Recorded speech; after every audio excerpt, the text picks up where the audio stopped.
Hi, Ray. Great to do some work on your short game today.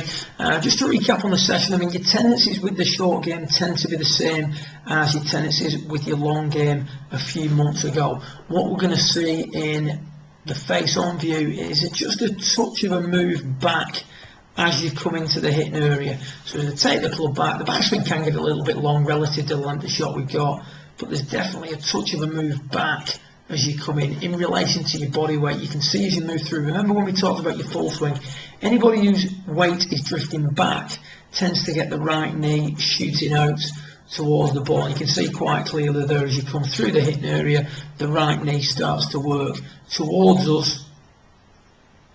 As a result, you're going to run the risk of bottoming out behind the ball or scooping at it.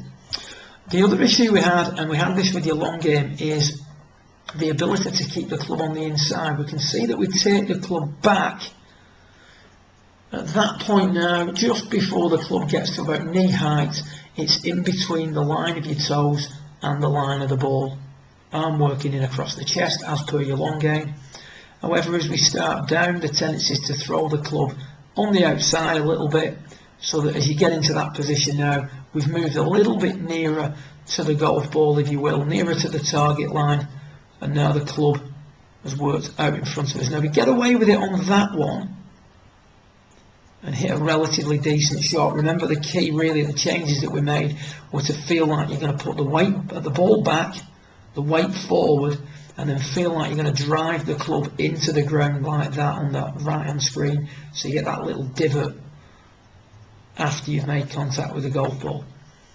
The movement over the top is what leads to the shank. Now if you just look at the position of the golf ball here in relation to the club face at setup, and then if we swing that through, you can see the club coming back on the inside.